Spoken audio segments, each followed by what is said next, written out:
whenever they go, with no violence at all. The Arabs see it, they pick up, and they. I think every person wants society to love him. Sticking to the truth is simply more important. There's never been a time when truth didn't matter. Today, it doesn't have to be the truth. It's my way. If you don't like it, I'll kill you. You're more fanatical than we've ever been, like a cornered animal. Once I told them God gave us the land, the game was over. All you have to do is say the truth. When push comes to shove, they realize that they need a leader and not a politician, and he was there. So we are trying to make friends. The hard way. Okay, guys, there's no introduction necessary. I just want to jump straight into the video. I think you're going to love it. Whether you agree or disagree with the things they're saying, it's extremely deep, extremely insightful. I don't think you can find anything like this anywhere. So without further ado, unfortunately, Rabbi Manas's camera was corrupted and we can't have it in the video. So it's just two angles, the master shot of everyone and Moshe Feiglin's shot. Rabbi Manas Friedman is one of my favorite figures in the world. It is nothing personal. Unfortunately, we just don't have the footage. Without further ado, enjoy. Really, I have a feeling, please God, there's nothing like it. I want to thank Moishy Ebert for his immense, invaluable help in setting up the set, finding the set, and filming the footage. In the same room today, outdoors. So I think I want to start with a personal question. I think it wouldn't be a stretch to say that the both of you aren't really people pleasers. The other day, Right away, it starts with the insults. the other day, I heard something about Steve Jobs. Steve Jobs, he revolutionized arguably the world, not just the computer industry. And one of the famous characteristics of Steve Jobs was that he was not a people pleaser. He was probably the other extreme. He was very hard on his employees. One of his close friends who worked with him said that one time he asked him, why aren't you being nice to your employees? You don't have to be so mean. And Steve said, you're saying that just because you want them to like you. And his friend admitted that that's true. What does people pleasing mean to both of you? And do you see yourselves as people pleasers? Moshe? I think every person wants society to love him, accept him. Naturally, this is a natural thing. If you don't, I guess something is wrong with your character. But sticking to the truth is simply more important. It's not that they don't want to be loved. I do want to be loved, but I will pay the price of not being so loved if that's the price I need to pay in order to stick to the truth. That's it. What I find during the years, that even though you're paying a tremendous price during the years, definitely if you're in politics, in the long run,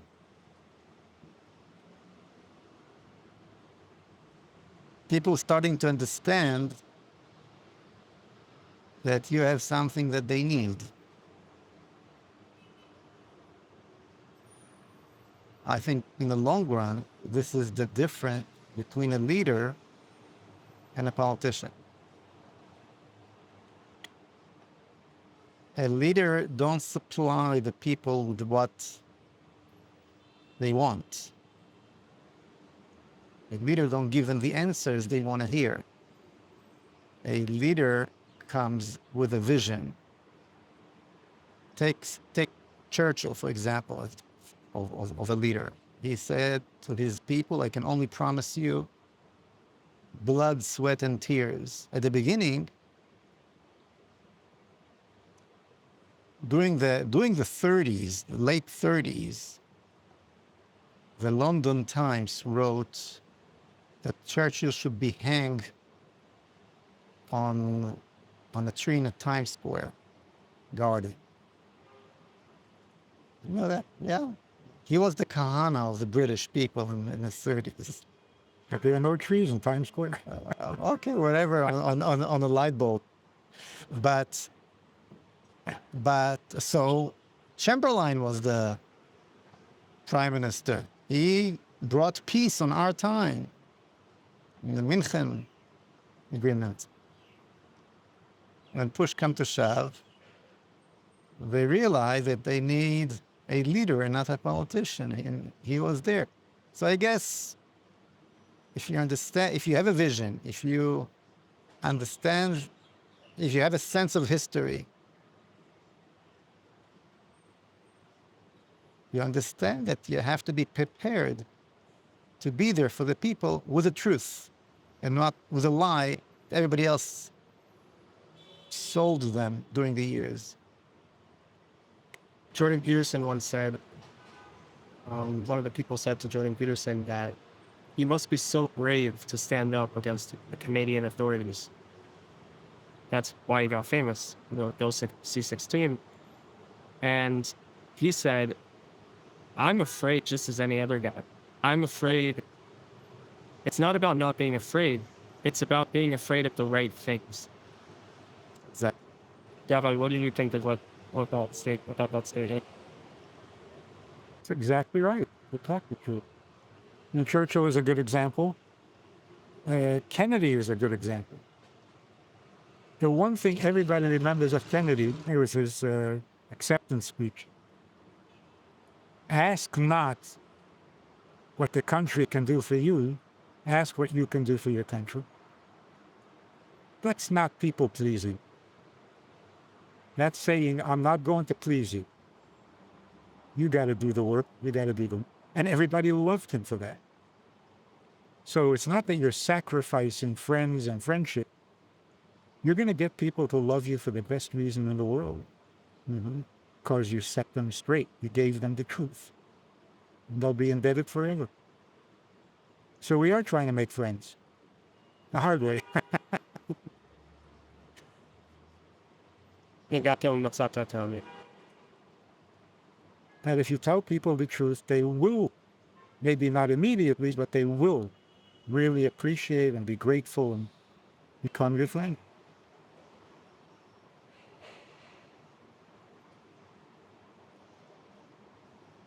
Do you derive more inspiration or encouragement from the present or from the past?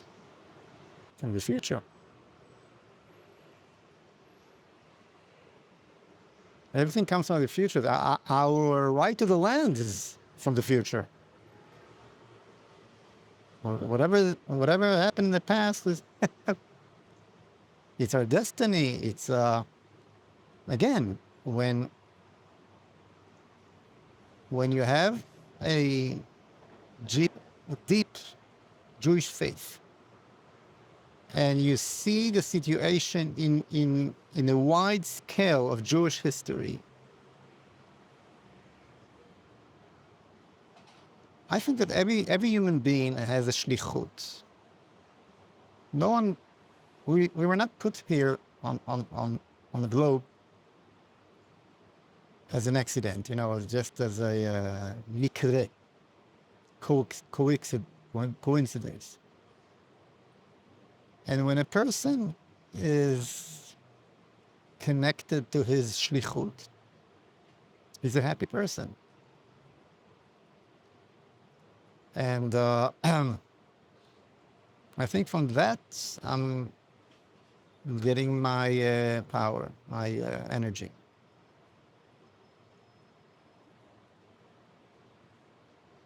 And it's the future, and it's not a question of will I someday get there. In more than 30 years of building an alternative conscience in Israel, a new way of mind,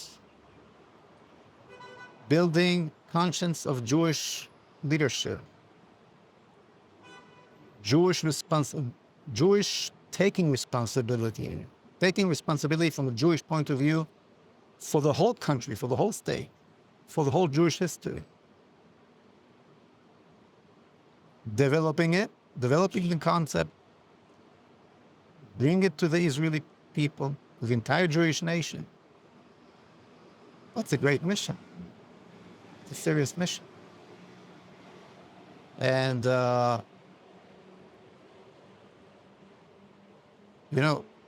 I'm sure the Rabbi Manis has the same feeling when you see the influence you have on other people. She's a wide circles that thinking differently because of you, having different expectations from themselves and from the nation and from the country, have the guts to dream a different dream. From that I'm getting my energy when I see it. When I see that it happens. When I see the language that me and my people developed through the years being spoken from other mouths who don't even know where they got this concept from. But it's you're getting your own echo from the hills around, So you're moving, you're really changing the situation, changing history. So it's a great feeling. It's a great feeling.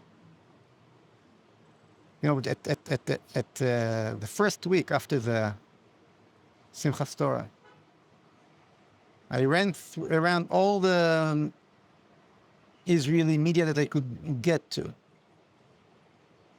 all the TV shows, and I screamed and yelled, we have to do 3 things now in Gaza. I'll say it in Hebrew. Kibush, Gerush, ve'Hityeshvut. Occupying, throw our enemies, throw the people of Gaza to Egypt, to anywhere else, and resettle Gush Katif, and make the city of Gaza a Hebrew city, just as we did in 48 in Ashkelon and Ashdod, and here in Tel Aviv, in Sheikh Munis. Exactly the same thing. People thought I'm crazy. What I'm talking about. Now, everybody understands. Simple. Of course. You want to take over Gaza? You want to take over the Arabs of Gaza? Of course I want to take off Gaza with them. And they're not going to stay there. Why? Not because of the security reasons, because it's my land. And I have now, with the disaster, an opportunity. This war is an opportunity to fulfill my dream, to fulfill my vision. This is the kind of leadership that we need in Israel, a leadership that have a vision of Beit HaMikdash.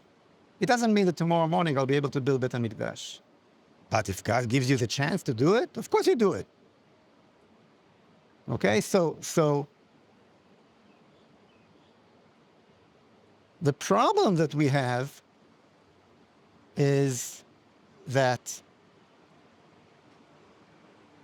the challenge of the 7th of October did not meet a leadership, Israeli leadership, the vision. And that's why the war never ends.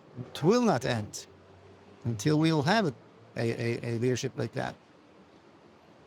But there's a very good news as well. The soldiers of this vision,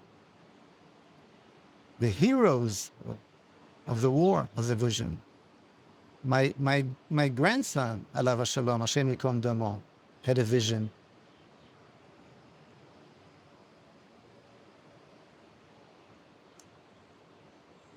And it was not a Palestinian state in Gaza. Once we started to use the word Palestinian, we lost. We used the language of the enemy. So they took over our conscience. I will never, ever use this word, use this lie. Why should I? You need a leadership with a clear conscience, clear Jewish conscience in order to win the war. That's the difference between emunah and hope. Hope makes you weak. You don't like what's going on, you hope it's going to get better. It's a weakness.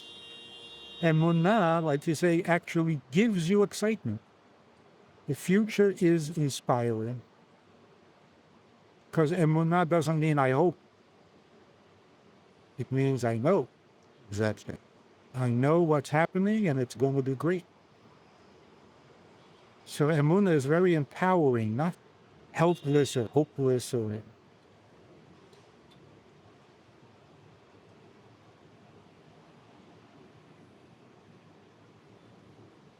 One of the symptoms before the coming of Mashiach is ha'emet ne'eberet.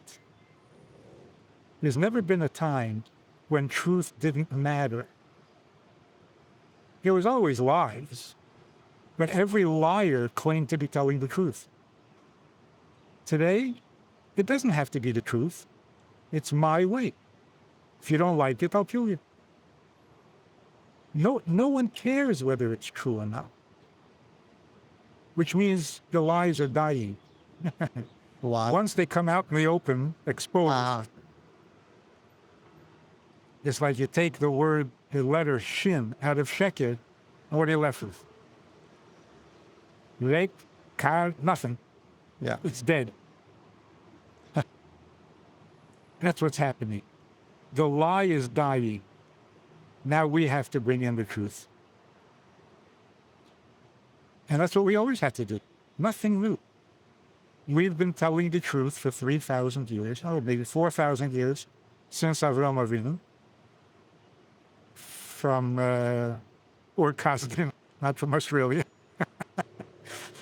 And the world is finally ready to hear it because they have no choice. They have no choice. And in that desperation, knowing that they're dying, they become fanatical. The fanaticism today, I kept talking to people about politics, about the vaccinations, about... I go, whoa. We're supposed to be the fanatics. Don't steal fanaticism from us. You're more fanatical than we've ever been. Why? Desperation. Like a cornered animal. So the lies are over the top. Because they know they're dying. All you have to do is say the truth. And the best proof of it is when they moved the embassy to Yerushalayim. Everyone said this is going to be a disaster.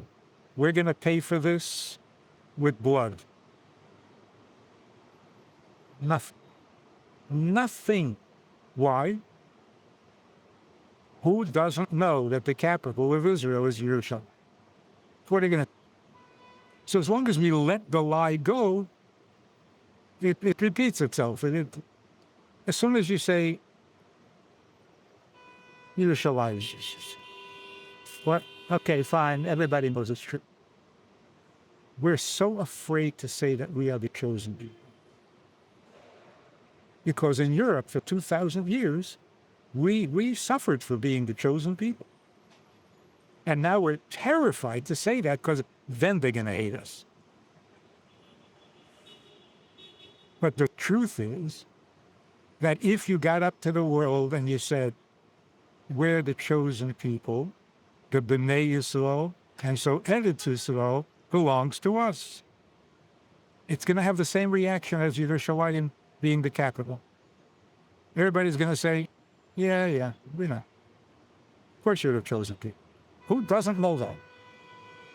And that's why apologetics is so inappropriate. Because you can't even convince your enemy that you're not the chosen people. Because they know you are. So just say it. And you'll get a lot of respect. You know, I got, when I was elected to the Knesset about 10 years ago, so after a week or two, at the very beginning, a famous Arab Knesset member, very vocal one, came to me and said, can I speak to you in private? So I told him, of course. We sat in a cup of coffee, not in a closed place. Everybody was around us, but we spoke in a corner in the Knesset. And he told me the following. He says to me, tell me, Moshe, the land of Israel that you're always talking about, where the borders of that land? So I told him, look, I'm a modest man. From the Nile to the Euphrates, not more than that, just that. Okay, that he never heard. So He never heard from the river to the sea. not on that, yeah. Because we're not saying that, now they say the opposite. Now they saying it. Because we're not saying it, they saying. Anyhow, that was 10 years ago. So he was looking at me and said to me, and who said so? Went from the Nile to the Euphrates. So I pointed the ceiling of the Knesset and I told him, God. The minute I said that my hand was still pointing to the sky. He said, you're right. And even in our Quran, it said that the land of Israel belongs to you. And with you, I will manage, he said. I never had such a clear argument done so fast, but he continued. He said, but you're a liar, he said. I told him, hey, we're sitting for the first time on a cup of coffee and you're calling me a liar? Why are you calling me a liar? I just, you just told me. So he said, you're a liar because you're not a Zionist. So I told him, now you have to explain yourself. Some things I feel like, in some ways, I feel like the biggest Zionist. In other ways, I feel I'm not a Zionist. But what's the connection? I just told you that I want the whole land from the Nile to the Euphrates, and you said that with me you'll manage, while those Zionists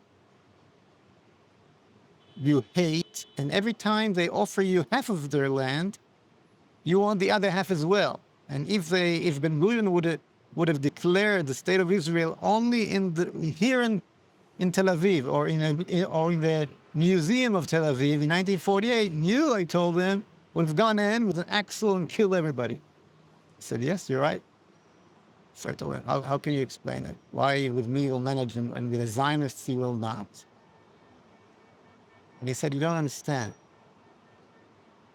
The Zionists are not real Jews. They're just white colonialists that came from Europe to my region.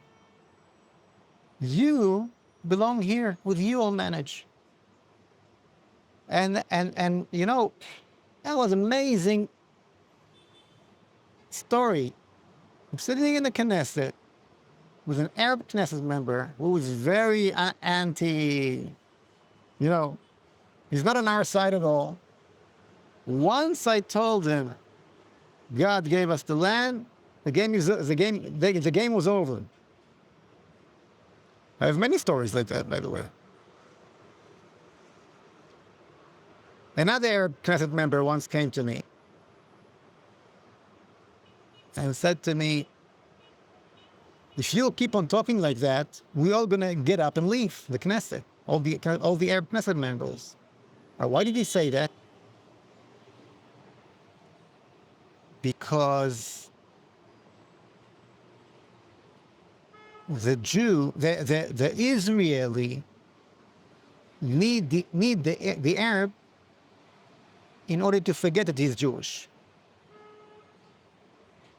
We need the Arab Knesset member to be with us in the Knesset to create this new Israeli civilian nation instead of Jewish nation.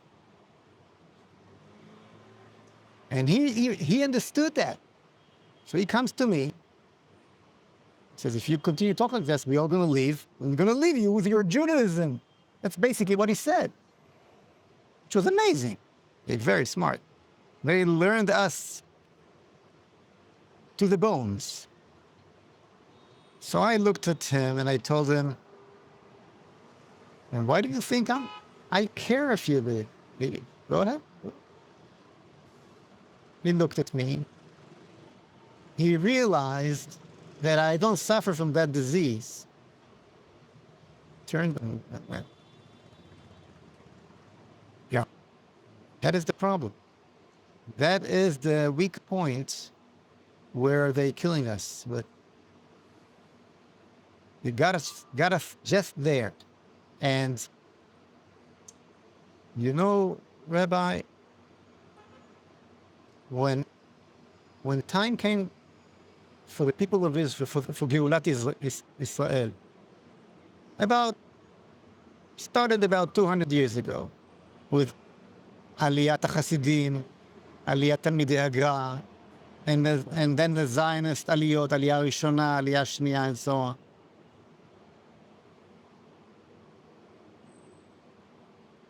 As it says in Shir HaShirim, ונצרו רימונים, תיתח הסמדה, and so on.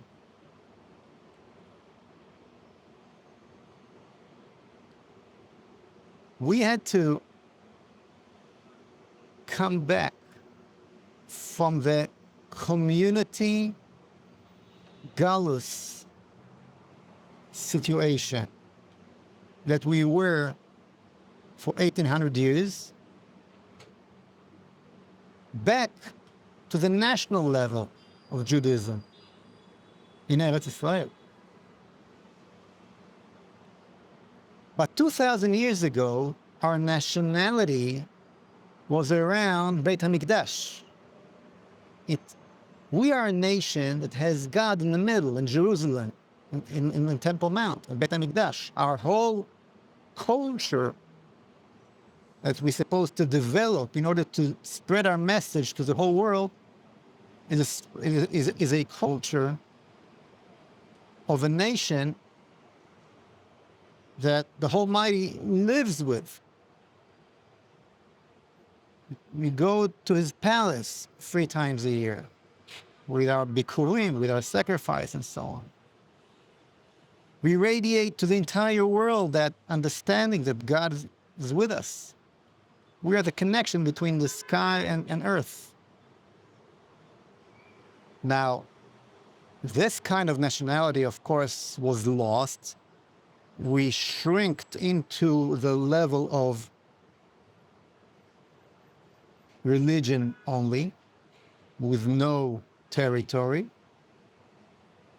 And now we're coming back to our promised land and have to develop our nationality again on the original concepts of who we are. Instead of that, we built our new nationality on the same concept of the Enlightenment period of time after the French Revolution and so on, a secular state, a state of all its citizens. Well, that kind of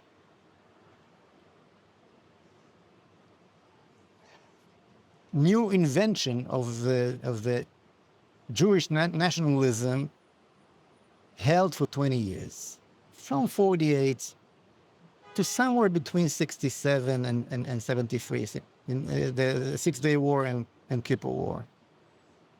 It had the energy to give us the thrill and to win the 48 war and the 67 war, and it ended.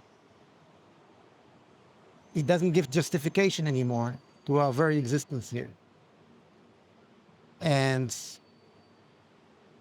what we're facing today is that those circles of society that created this new invented nationalism, their conscience was shrinked, if I'm saying it right, itkavtzu, shrink back to the community conscience. So the leaders of Israel that faced the challenge of the 7th of October were not a leader of a state, of a nation. They were a leader, they were again a leaders, and until now, the leaders of the army, the leaders of the Knesset, leaders of the government. They're not a national leaders, they're leaders of a community. We are a shtetl with an air force. That's what we are now. What's the difference between nation and a community? A nation fight wars. A community was doing pidyon shvuim. Deal with the pidyon shvuim. The whole country. Pidyon shvuim, pidyon shvuim. And of course, at the end, you're in a much worse situation. When you're thinking as a community, once you're supposed to be a nation. So now we have in Gaza fighting soldiers and officers that her conscience is a national conscience, and the top generals and the top leaders of the state are leaders that their conscience went back to the Galut conscience of community. And that is the big problem and a big challenge that we have today, to create a leadership with a national conscience based on the original Jewish concepts. And that's the only way the world will accept it. The only way. The world is waiting for us. Jordan Peterson, who you quoted before, when he was here, that's what he said. He said, we need you to show us the way. The message from the hill. I think he's speaking for a lot of people. Yep. Rabbi, how do you, in your book, you mentioned the concept of minimum force necessary. Now, that sounds, given the dialogue and the general dialogue, that might sound like one thing, but in your book, it seems to actually have maybe some might find surprising ramifications. Would you like to elaborate? Minimum force necessary is not out of compassion. We don't want to hurt you. That's a ridiculous thing to say when you're fighting a war. It's like parents who say when they spank their kid, this hurts me more than it hurts you. Ridiculous. Minimum force means achieve peace with minimum force. But if you haven't achieved peace, then you haven't finished the job. Peace means your enemy will not consider another attack for at least 40 years. Why 40 years? I don't know. That's what it says in the Torah. Every time there was peace, it was for 40 years. Abarim Shana. There was one time of 80 years, I think, somewhere. Wow, that was... Yes. in Yeah. That's right. Let me do it. But minimum 40 years. And we haven't had that. We think we won wars. We didn't. We won battles. We didn't win the war. So the principle of, like, say, proportional reaction. Proportionate. Proportionate to what? To what you did to me? You'll never win a war. You kill one, I'll kill one. You kill two, I kill two. You'll never win the war. The war will never end. It's a childish, silly idea. Proportionate means proportionate to peace. If you can achieve peace by killing one person, then don't kill two. It's disproportionate. If you kill 40,000 and you don't have peace, it's disproportionate. You got to continue until there's peace. So if it takes 50,000, whatever it takes, if you stop before you achieve peace, you killed all the people for nothing. That's moral. So proportionate means don't kill an extra unnecessary victim and don't stop until there's peace. The trick is fight the war as quickly as possible and as decisively as possible at the same time. In the book, you mentioned also that the responsibility for civilians to identify themselves isn't on us. And so, how does that tie in with the decisiveness factor? Meaning, we need to be decisive. How does it play out when we say that the responsibility is on them to identify the civilians? Right. Trying to identify civilians is not our job, and it's not even possible. It's just suicidal. You can't tell a soldier in battle, decide who's a civilian and who's not. A civilian is someone who lays down his arms and says, I surrender. Then you know he's not your combatant anymore. But you should decide who is that is so childishly immature. The whole Geneva Conference was made by a bunch of babies, spoiled people. It's ridiculous. The whole thing is ridiculous. It makes no sense. If you just stop and think for a minute, no sense whatsoever. Now, two people who never intend to go to war can have a Geneva Convention. We're never going to fight anyway, so let's make up these little rules that are silly if you do have a war. So proportionate means proportionate to the achievement of peace. Once you have peace, stop killing. And by the way, what is the definition of genocide? How many people you kill determines that it's genocide? Genocide means you continue killing after the enemy has been defeated. Now it's genocide. Now you're just taking revenge. But until you achieve peace, what do you mean genocide? If there are rockets coming out of Gaza, we're at war. Where's genocide? If there were no rockets and no terrorists and no bombs and no booby traps, and then of course we would stop, because we achieved peace. But if they can still fire a rocket, then we're still at war. It's so childish, this language, this using words without knowing what they mean.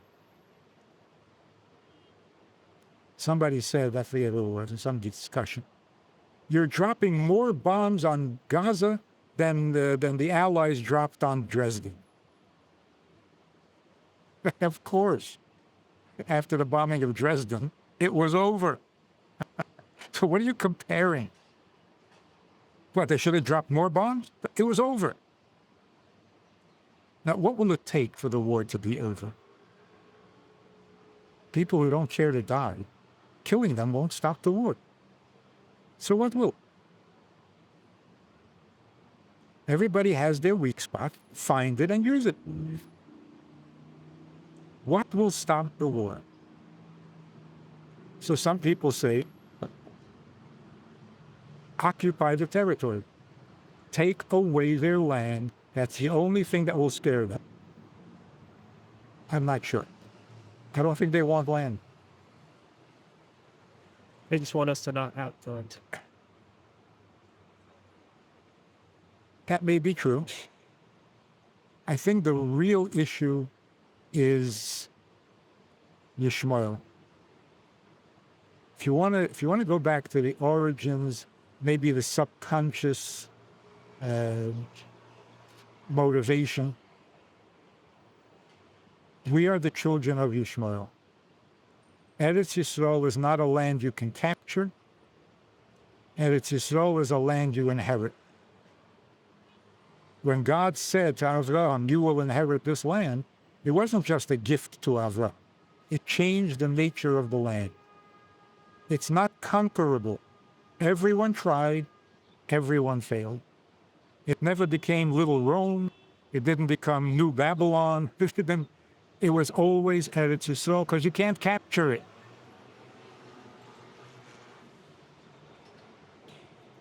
So for pretty much, for all practical purposes, Esav gave up on Eretz Yisrael. You can't capture it. And Esav is a capturer, a conqueror. Can't conquer Eretz Yisrael, so forget about it. But Yishmael, who is not a conqueror, Yishmael says, if inheriting the land is what makes it yours, well, we inherit. We're the older son of Avraham. That's the entire problem at the church. At the core of the whole thing is they believe the land is theirs. And if you ask them, how did it become yours? Inheritance. What did you do to make it yours? Don't have to do anything. I inherit it. This explains everything we've been seeing and going through. Why do they refuse to accept half two-state solution? 90% Barak was willing to give them. Because they're insulted. You're going to give me my land? So what is your solution if not conquering the land? We inherit the land. Well, Which explains, again, everything from our side. To them, the land is theirs by Yerusha. It doesn't matter whether they were there before, they were not there before, were they Palestinians, there were no Palestinians, they don't care. We inherit this land without doing anything. It's an inheritance. And why do we inherit? Because we have no Avodah Zarah, and we're no, circumcised. What I hear from the conclusion of what he's saying is that as long as there is still one Arab here, will be a war. and the opposite. As long as there's one Jew, there'll be war. So Because- the bottom line is that if you want peace, you have to do with Gaza exactly what you did with Sheikh Munis here in Tel Aviv, with East Dud, where today the city of Ashdod is standing, with Majdal, where today the city of Ashkelon is standing, and with another 600 Arab villages that you occupied, destroyed, send the Arabs on their merry way, and rebuild the Jewish villages and cities. And no Nukhba terrorist came out of Majdal and killed Jews in Yavne or Nitzanim the 7th of October simply because there is no Majdal anymore. There's the city of Ashkelon today. We understood it and had the strength to do it in 48 because we were thinking as a nation. And We cannot do it today because we're thinking as a community. But if you go a little deeper, even if we conquer everything and we throw them out, they will be sitting wherever they're sitting, claiming it's our land. And sooner or later, it's going to start all over again. I agree. I So agree. the real solution is deal with the question of inheritance. Because they feel it's an inheritance, every Jewish baby is their enemy. Because one baby can inherit the whole country. because they believe it's theirs by inheritance, saying we have the right to defend ourselves means nothing. Go to your country and defend it. Saying we're the democracy in the Middle East makes it worse.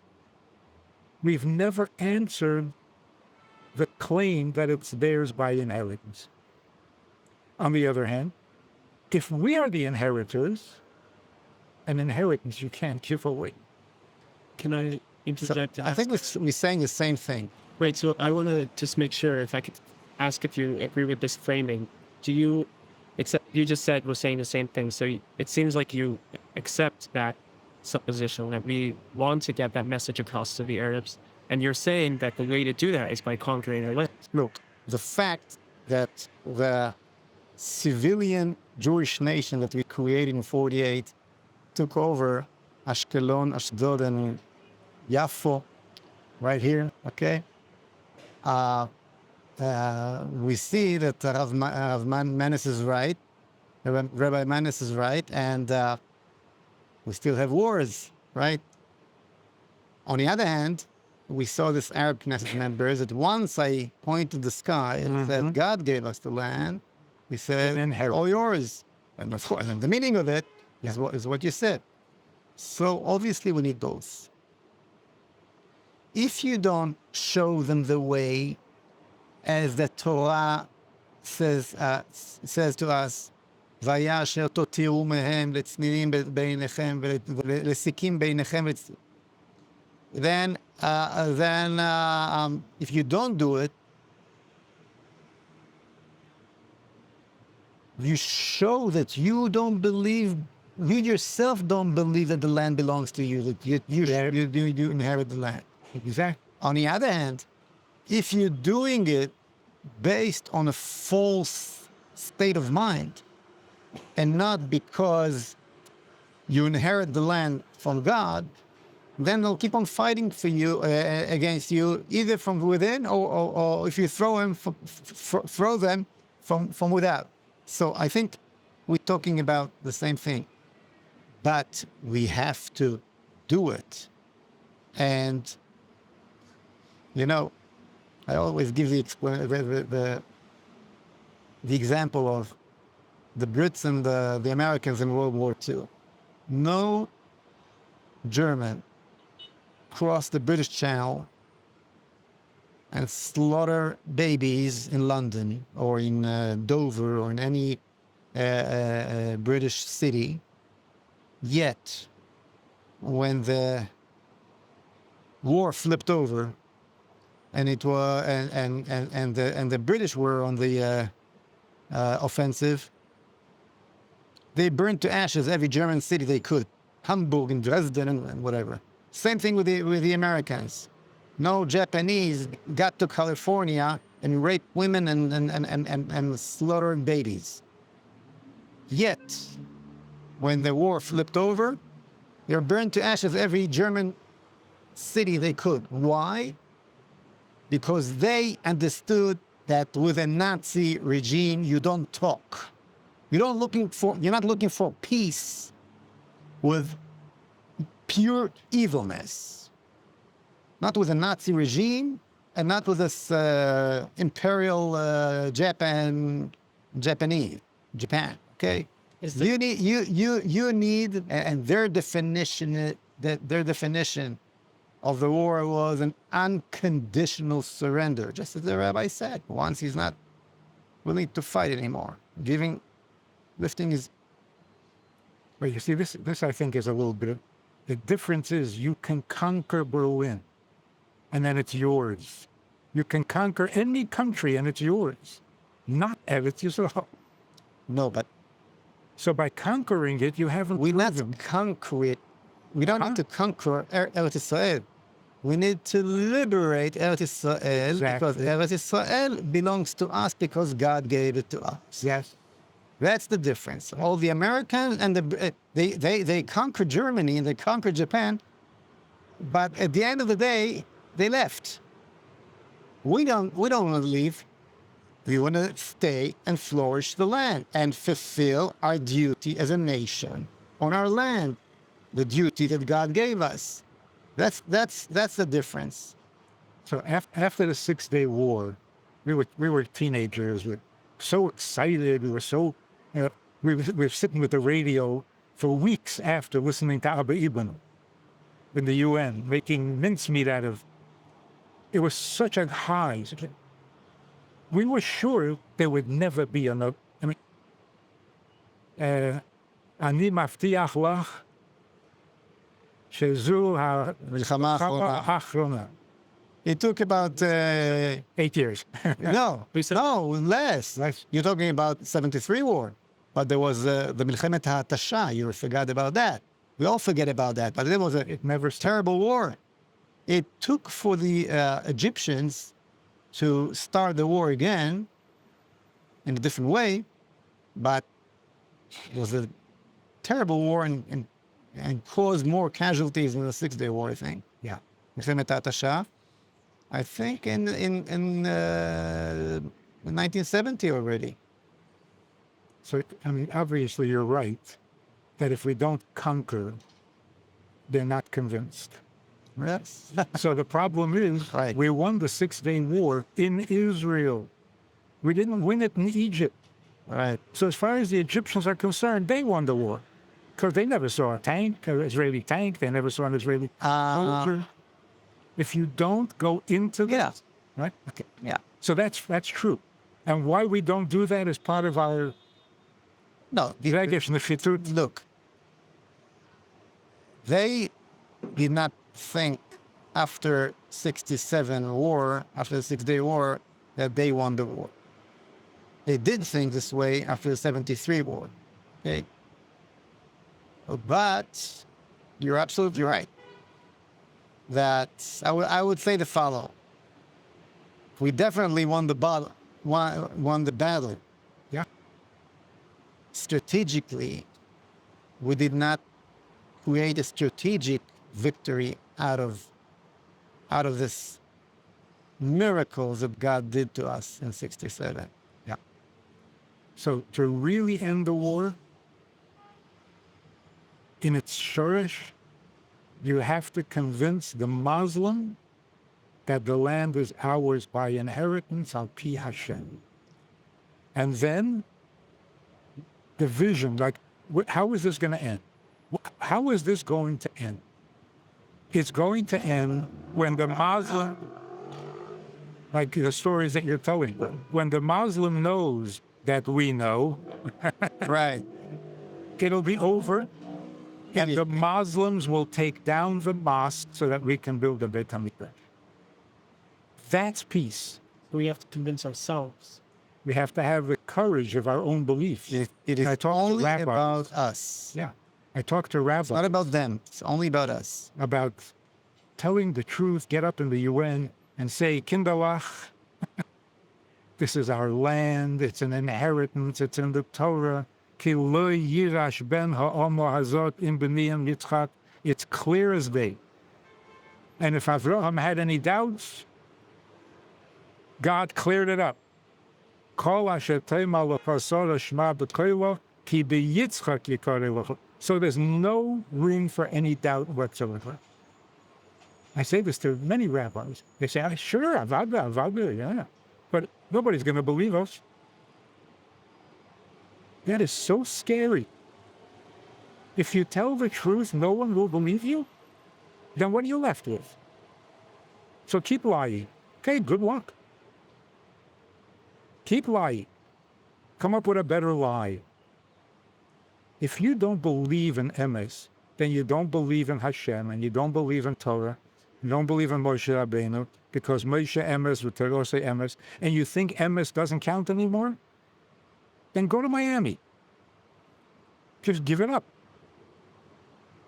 How can you not believe that the emes is Yair Dainka? There's no question. If we say we are Am Yisrael, and this is Eretz Yisrael, and it's ours, and we'd love to give you some of it, but we can't. It's a Yerusha for our grandchildren. They'll pack up and leave. Because soft, I don't know if you're aware of the fact, But when they're packing up and leaving anyhow, even before you say In that, Gaza. not only in Gaza. I'll tell you a story that I'm sure you'll love to hear. You know, there are the heroes of our generation is what they call in Hebrew, Ne'arei HaGvo'ot. They are the pioneers that builds little outposts in Judea and Samaria, sticking to the land, sticking against the Arab terror, against the Israeli authorities terrorizing them, Israeli media that bash them and color them with dirt and so on. And something amazing is happening. I actually did the whole film about it. I showed it. Whenever they go, with no violence at all, the Arabs see it, see what kind of Jews they are, understand where they're coming from, they pick up and leave. The European Union put millions in order to push the Bedouin and the Arabs to take over the land, and it doesn't work. They leave. Not only they leave, hold your chair. Suddenly there's more rain comes from the skies. I know it sounds crazy. Suddenly, the land becomes green. ארץ ישראל נותנת פירותיה. It's not something that you only see from, you see it in every square mile. These guys get, the weather changes. Is it good? We do control the weather. We do control the weather, exactly. That's where it came from. I'm telling you, when I saw that, and I'm not a conspiracy person at all, okay? I'm not, but you see, it's something that is measurable. The amount of rain that you had 10 years before and 10 years after. ארץ ישראל נותנת פירותיה לבניה כי קרבו לבוא. So you're absolutely right. And they understand. Today, look, the fact that Israel is the only Western society that having kids today, more than 2 kids per family. How do you explain that? Not only the religious. Jews has more kids than the Arabs today. In Israel, Jewish demography is winning. And they leaving not only in Gaza, also in Judea and Samaria. Be happy. The problem is solving itself. But we holding the problem. We don't want the problem to go away. Because if they will go, as this Arab Knesset member told me, we're going to be left with ourselves with a Jewish state and not with a civilian Israeli state. So what was it all about? Going back to our identity? This is not what we meant. This is amazing what's going on here.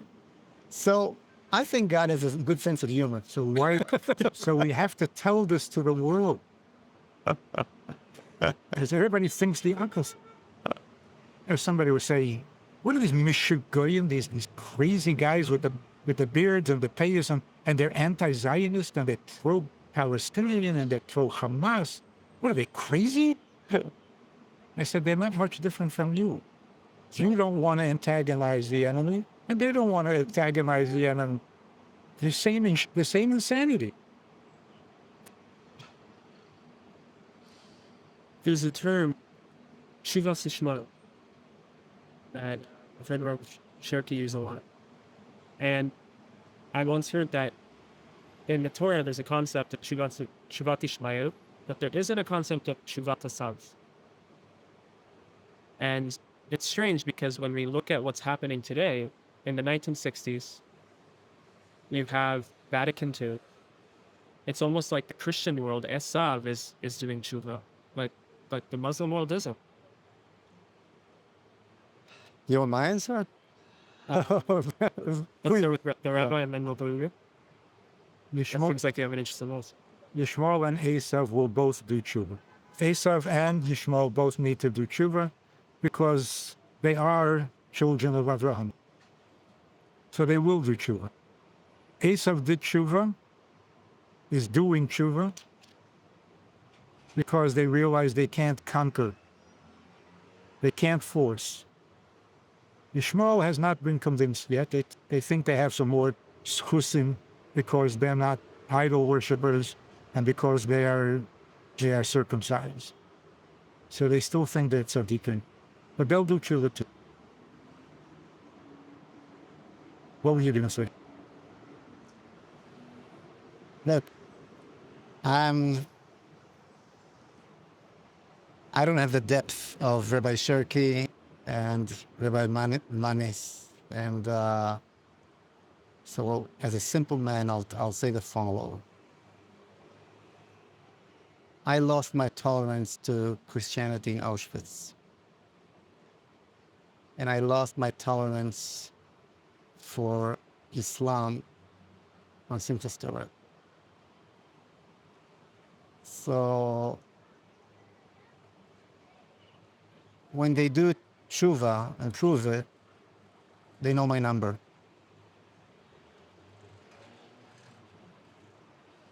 I have to do what's good for me and what's good for my nation. And I have to protect myself from both.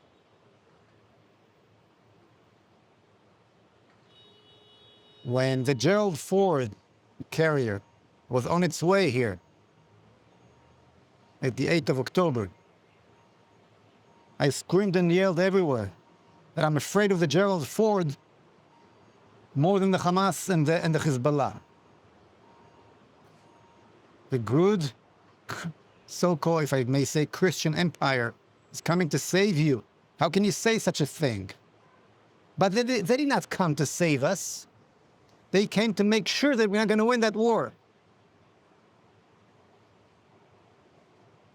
That we are not at a position that by mistake will win. So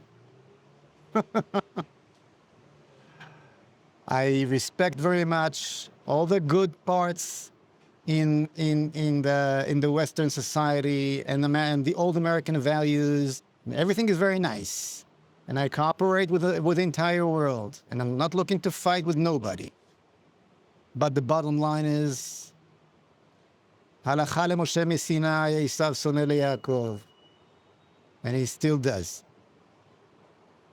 And Islam is even worse. Galut Ishmael is even worse. So I'm sure things will change at the time of Mashiach, but I don't really waste my energy thinking about it. Definitely not at the time of war, when you should be focused on winning that war. And we're not winning that war because of the Americans. Since Israel started to get weapons from America after the 6-Day War, we did not win wars anymore. Check what I'm saying, okay? Okay? And again, why it happened? Because this eager to feel that we're a nation like all the nations, and there's a big brother behind the Atlantic Ocean that will take care of us, our best ally and all that. We needed psychologically more than physically. We need, it's like a kid that need parents that gives few coins every week to the kids. Allowance. What's Allowance? allowance. We need to get the allowance to feel that we have a father. Not that we need the allowance. We need the feeling that we have a father. The Israeli economy, just in perspective, is much stronger than the American today. We still need the allowance. So